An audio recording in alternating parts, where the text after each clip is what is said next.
deritanya. Dia sujud pada Tuhan, mohon bantuannya. Dan bila waktu tiba, kan hilang dukanya.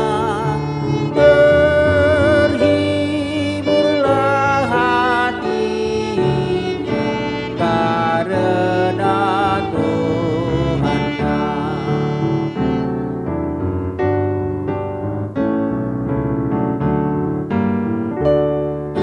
Baru pakirimun nang hagogon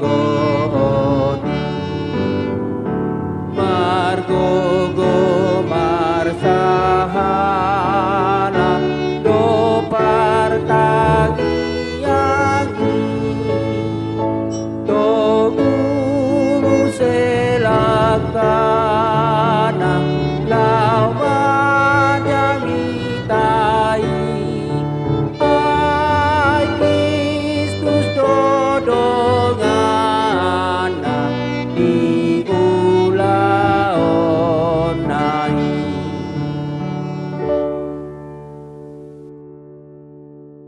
Salam, selamat pagi, salam sejahtera bagi kita semua. Sebelum kita memulai aktivitas kita, marilah kita terlebih dahulu merenungkan firman Tuhan.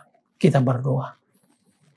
Kasih karunia dan damai sejahtera yang dari Allah Bapa, yang melampaui segala akal dan pikiran manusia, di dalam Kristus Yesus Tuhan kita. Amin. Saudara-saudari yang dikasihi Tuhan Yesus, sabda firman Tuhan bagi kita di pagi ini, di hari Jumat tanggal 16 Februari 2024, yaitu yang terambil dari kitab Mazmur pasal 51 ayat 13. Demikianlah bunyinya. Janganlah membuang aku dari hadapanmu, dan janganlah mengambil rohmu yang kudus daripadaku. Demikian bunyinya. Saudara-saudari yang dikasihi oleh Tuhan Yesus, perikop ini mencerminkan tentang tekad dan keinginan Daud untuk berbalik kepada Allah. Setelah Daud mendapat pengampunan, maka pengalaman pertobatan pribadi Daud nyatakan akan kesediaannya untuk menjadi saksi dan mengajar orang-orang yang telah menyimpang dari jalan Allah. Ia ingin berbagi akan pengalamannya dan mengarahkan mereka kembali kepada Tuhan.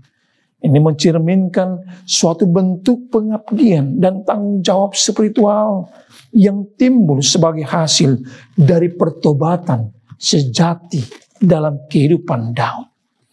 Permohonan Daud untuk dikasihani Allah disebabkan oleh pelanggaran yang dilakukannya kepada istri Raja Uria. Daud mendasarkan permohonannya hanya pada kasih dan rahmat Allah sendiri. Daud sadar tak ada lagi yang bisa dibanggakannya dalam hidupnya. Maka dia tersungkur dan jatuh. Dia hisap. Sebab aku sendiri sadar akan pelanggaranku. Aku senantiasa bergumul dengan dosaku terhadap engkau. Terhadap engkau sajalah aku telah berdosa dan melakukan apa yang kau anggap jahat, supaya ternyata engkau adil dalam keputusanmu, bersih dalam penghukumanmu. Sesungguhnya dalam kesalahan aku diperanakan, dalam dosa aku dikandung ibuku. Demikian ayat 5 hingga ayat 7 berkata. Di sini Bapak Ibu, bagaimana mulanya Daud menginginkan istri orang lain, lalu dia berzina. Dengan berzina, Daud mencuri milik orang lain. Selanjutnya Daud membunuh. Dan terakhir dia melakukan kebohongan kepada publik ketika menjadikan Batseba sebagai istrinya. Tindakan Daud akan perbuatannya ini mengambil istri daripada Raja Uria sebagai istrinya bisa dipandang orang sebagai penghormatan terhadap Raja Uria. Tetapi Bapak Ibu, bagaimana kehidupan Daud, walaupun dia berhasil menjaga citranya, namun yang terjadi adalah Daud telah melanggar hukum ke-6, hukum ke-7, hukum ke-8, 9, dan hukum yang ke-10. Dari ke-10 hukum Tuhan. Oleh karenanya lah, hampir 50% Daud telah melanggar akan titah Allah, akan perbuatannya di hadapan Allah. Jika dibiarkan yang terjadi dalam momen kehidupan Raja Daud, maka dosa akan semakin merajalela dalam kehidupan Daud. Karena itulah Daud datang bermohon. Itu dikatakan dalam firman kita pada hari ini.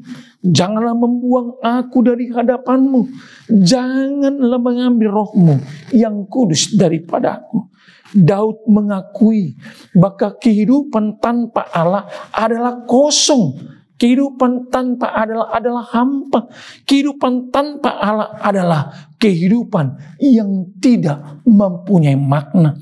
Dan ketika kita melihat bagaimana Tuhan menyatakan pengampunannya, Tuhan mengampuni Daud dan dia mampu mengubah Mazmur ini tentang permohonan, doa, dan seruannya kepada Allah. Bapak, Ibu, saudara-saudari yang dikasihi Tuhan, apa yang ingin kita renungkan dalam permenungan di pagi ini? Yang pertama, kita diingatkan melalui firman Tuhan, semua manusia adalah makhluk berdosa, dan tak luput satu orang pun manusia yang tidak hidup di dalam kesalahan. Oleh karenanya lah, respon terhadap kesalahan inilah yang membedakan setiap umat manusia. Ada orang sebahagian yang mau mengakui dosanya, lalu mereka bergegas meminta pengampunan kepada Tuhan, dan mereka mengakui akan kesalahannya di hadapan Allah. Tetapi sebaliknya, ada juga orang yang bersikap demikian. Mereka seperti tidak sadar, mereka seperti tidak tahu menahu, mereka seperti lupa akan perbuatan dan sikap mereka yang telah melakukan dosa dan kesalahan. Hal inilah yang membuat perjalanan iman seseorang yang selalu berliku-liku, penuh dengan tantangan dan tidak pernah sama. Yang kedua, kita direnungkan dalam firman ini bahwasanya adalah momen indah dalam hidup manusia, yaitu ketika satu waktu ada penyesalan dan pengampunan selalu diawali dengan pengakuan. Maka marilah kita untuk selalu hidup penuh dengan penyesalan, untuk selalu hidup di dalam pengakuan kita di hadapan Tuhan di segala kekurangan dan kesalahan serta keberdosaan kita kepada Allah. Sebuah pengakuan yang didasarkan oleh kesadaran itu adalah hal yang sangat berarti bagi setiap umat manusia. Dan saudara perlu mengingat, dosa bagaikan belenggu yang menawan dan menjerat hidup manusia, seperti manusia yang meminum air laut, yang selalu merasakan asin dan bahkan asin hingga manusia tenggelam ke dalam laut.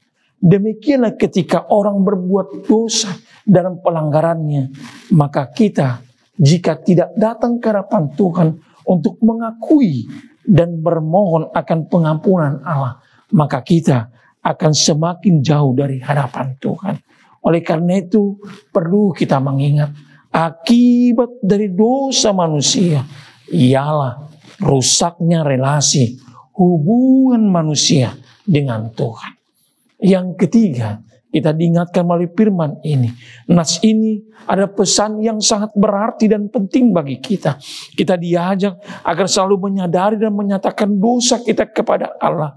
Dan kita harus mengingat, kita tidak bisa menyembunyikan dosa kita di hadapan Tuhan. Jangan berlaga-laga seolah-olah kita tidak tahu, tidak menahu, dan kita bahkan tidak pernah mengakui di hadapan Tuhan.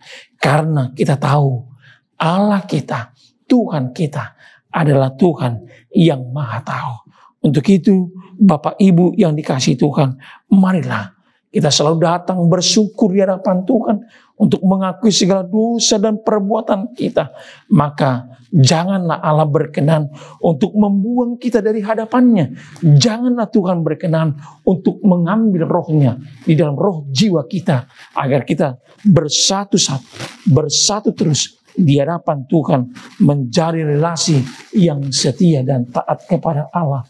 Itulah yang menjadi berharga di hadapan Tuhan dan berkat bagi kita. Amin. Mari kita berdoa. Terima kasih Bapa yang baik. Di pagi ini Tuhan telah mengingatkan kami dengan seruan akan firman Tuhan. Janganlah membuang aku dari hadapan-Mu. Janganlah mengambil roh-Mu yang kudus daripadaku. Ketika Daud jatuh akan perbuatan jahat dan dosanya, dia datang bersujud bersungkur, mengakui dan menyesali akan perbuatannya di hadapan Allah. Demikianlah sebaliknya Tuhan, yang terjadi dalam hidup kami, para umat-umat Tuhan, dalam setiap perjalanan hidup kami. Sering kami jatuh akan pelanggaran kami, melakukan kesalahan kepada sesama kami, dan mencuri kemuliaan Tuhan atas perbuatan dosa kami. Ampun kami Tuhan atas segala dosa, dan kuduskanlah kami, agar kami kudus di hadapan-Mu. Berkati seluruh umat dalam aktivitas kami satu hari ini, hanya bersama dengan Tuhanlah yang menyertai kami. Kasih karunia Tuhan Yesus Kristus, kasih setia Allah Bapa, dan persekutuan Roh Kudus kiranya yang menyertai dan memberkati kamu sekalian. Amin.